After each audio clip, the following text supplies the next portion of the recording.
Friends, how are you doing? I come to you from Columbus, Ohio. I am now at my uncle's house for a few days visiting. Yay, what is up? Let's talk about something that I think a lot of people may be missing the point of when we talk about certain opportunity that is rising. Now, obviously, we're 20 days away from mad change in the theme, the market, what's going on, and what will be taking place here, no doubt about it. And you're going to see a surge in the market here sooner than you think, so don't kid yourself right now. I think there's a very big situation where I think a lot of people see what's going. Let's obviously go right into Palantir here, where Palantir is in a very sweet situation where there's a lot of people that are, positive. They understand what's going to happen here with Palantir. Even Tom Lee is talking about, he thinks that 2025 is going to be a banging year for the stock market, that we're going to see just continuation in the market, even if we do see a pullback, like a slight, descent, something bad were to happen in the market for a minute, we would still come back bigger than what we've been here. There's no doubt about that. The stock market's going to keep escalating here. But with that too, even Dan Ives himself, here, he says that he believes Palantir, Palantir struggled to be a part of the tech club for a while, and now they're going to be one of the big leaders here into the future, in that he expects Palantir to be somewhat like the new Oracle when we talk about what's coming here in 2025. So Dan Ives, if you know his track record, he's got a really good track record. So it's not something that I would really go up against. And this is going to be a big problem for a lot of people here that are still saying Palantir is too expensive. Palantir is not, it doesn't have enough meat left on the bone here. I think that's a very dangerous place to be mentally with Palantir right now, especially with what's about to happen in this, essentially in this cabinet of, new leadership. The thick of it is that, Palantir, Alex Karp, people inside, Palantir themselves, they already have friendships, relationship with the Trump administration. So there's already government deals with Palantir. So with that, we can only expect these deals to get even thicker, and they are. They're happening, and they're going to continue. That article came out about 3 weeks ago where it said Palantir is trying to add some more government deals, because this is what the government does. They come out with all these different little, we're going to find a company to do this, we're going to find a company to do that, we're going to find a company to do that, and we're going to give them X amount, this money for this contract and that company. And Palantir is still in a very much real situation where it could wrap up another big contract with the government here. And these government contracts, they last forever. I mean, they last 3, 4, 5 years. I mean, it's just, it's wild how long they go. So listen, what I'm trying to say is it's wild to think that Palantir is just going to stay at $60 to $70, $80 here, or maybe under $100 all of 2025. I think that's a very dangerous place to really think that's going to happen. I don't think that's realistic at all. Palantir has all of the hype. It has all the deals. It has all the money right now that it needs to be making to raise market cap, to raise stock valuation over $100 here. And I think the $100 right now is just, it's going to be the threshold that breaks into bigger numbers here. Obviously, I think it's going to go to 100 sooner than we think. I think, by summer, we could be very well into some real heavy triple digits here with Palantir. So essentially, I don't need to go over a chart here with Palantir. What I'm trying to say is with Palantir is that we are in this is a very real situation where now is the time to really think about where you should make position in Palantir. And listen, I get not everyone has, hundreds of dollars to buy Palantir. One share of Palantir right now, as it sits, is under $80. It's $75 and some change. And I get that's very expensive for people. I get it 100%. Listen, I have made this clear multiple times, but I bought Palantir when it was at $8, $15, $20. But what I did with Palantir is that I was buying it at low numbers, and then I left that portfolio when Palantir got above $50, $60. And now what I simply do is I just take $20, $50, $10, whatever. But I buy Palantir on a weekly basis where I just use it to put into retirement at this point. And the thing is, Palantir is going more in more ETFs. It's going in things. So it's not crazy to think that Palantir is not going to keep delivering heavy profits here into the future for the next 5 to 10 years, and that we haven't even really seen the stone be cracked yet of what Palantir can produce behind that stone. That may be a huge mountain coming here of wealth. We just don't know at this point, but there's a lot of suspicion that there is something forming here that is bigger than we can imagine right now. So with so many positives, I find it disappointing that there's still people that are still scared of Palantir and scared to rely on it going into 2025. It's going to be a rough year for some people that are still holding on to that theme.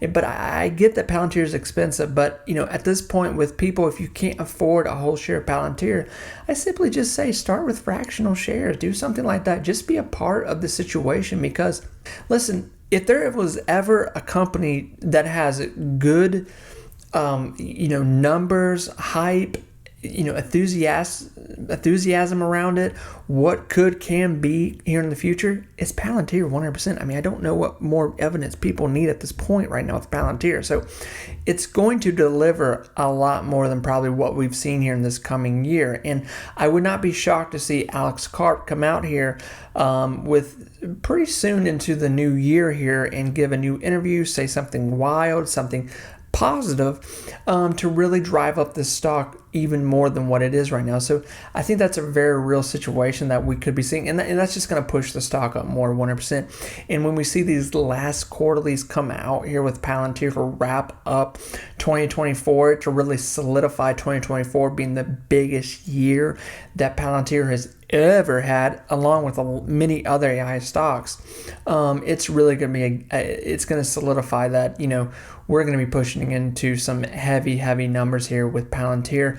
And I think this is what the theme of what we're seeing, right? And this is the theme of a lot of AI stocks right now, where Palantir especially is running up so expensive right now because it's already pricing in what's coming down the pipeline. When we hit $40 a while back, it was pricing in, quarter number 3 a while back. Now we're pricing in quarter 4 here to round up the year. And there's no doubt we're going to be rounding in quarter 1 for 2025 here, and it's probably going to be just ridiculous if whatever is coming down the pipeline here with Palantir quarterlies, because guess what, Palantir's still been getting deals. Palantir's still been getting a lot of attention, a lot of traction, a lot of money running through its veins, to where it's just going to increase revenue 100%. So do not be shocked when we start to see Palantir go into another dimension here of stock price. It's going to happen whether people want it or not. It's coming. So that's what I have to say about that right there. I am so excited about what we're about to see with Palantir. It's so fun. It's so exciting to be a part of something like this, where it's out of control. It is too good to be true, and that's what Palantir is. Listen, 2 years ago, this time last year, people were having this conversation about Oracle. Oracle, I remember people were saying this about Oracle. I was listening to people say this about Oracle, and Oracle had a lot of the same stuff going on, where it was getting deals, big deals. It was getting, inclusions, ETFs. They were talking, the CEO was talking, all this stuff was going on. But there were still people just in that background noise, like, no, there's no way. What did Oracle do this year? And so that's why Palantir is being somewhat, it's being... like it's favoring here, Oracle here, Palantir. So friends, with that, listen, I'm drinking the juice on Palantir. I think it's going to be a heavy running stock here in 2025, 100%, especially with this new administration coming in right now. Friends, here's make a quick mention about DJT here. I think DJT, I think a lot of us know what's about to happen with this stock.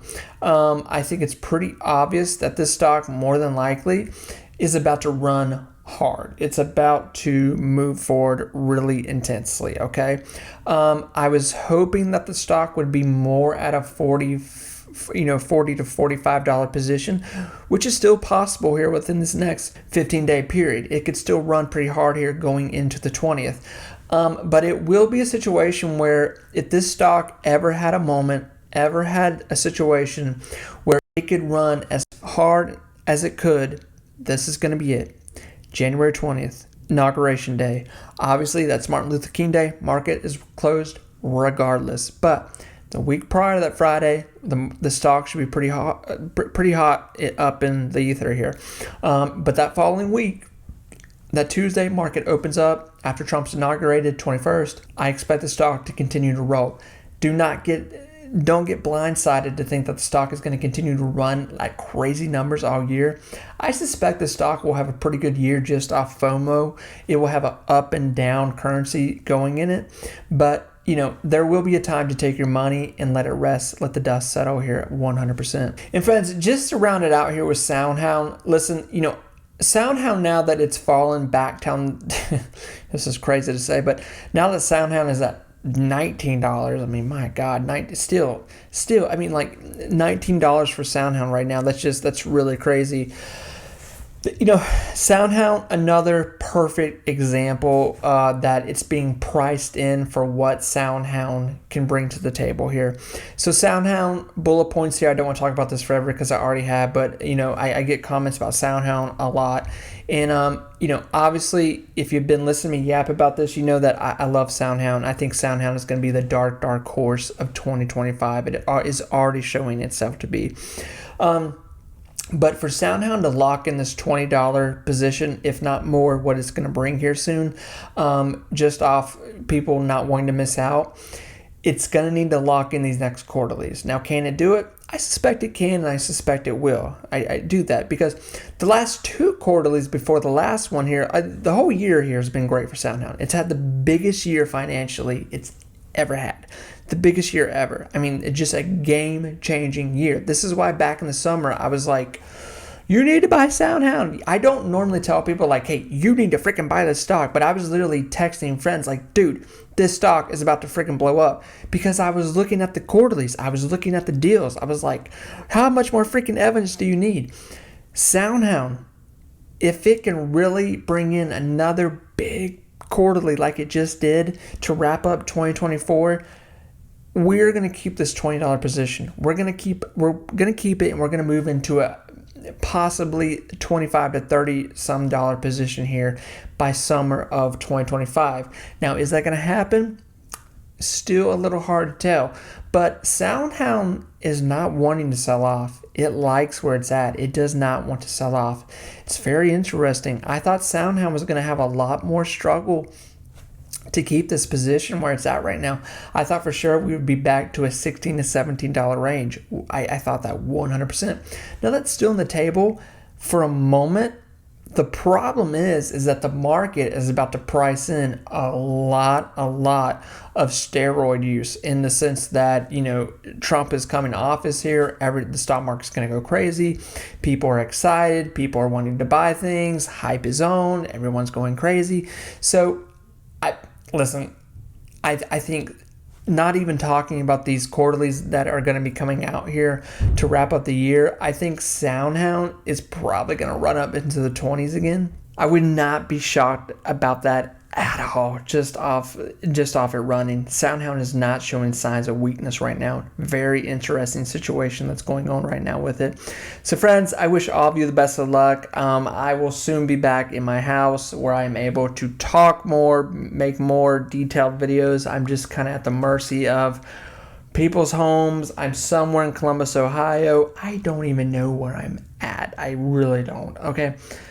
Thank you so much for sticking with me. It's 2025, brand new year, and I'm very excited about what is about to take place here in this market. I think a lot of us have been setting ourselves up for this, for what's coming, and it's a very exciting time. Take care, everyone. Bye-bye.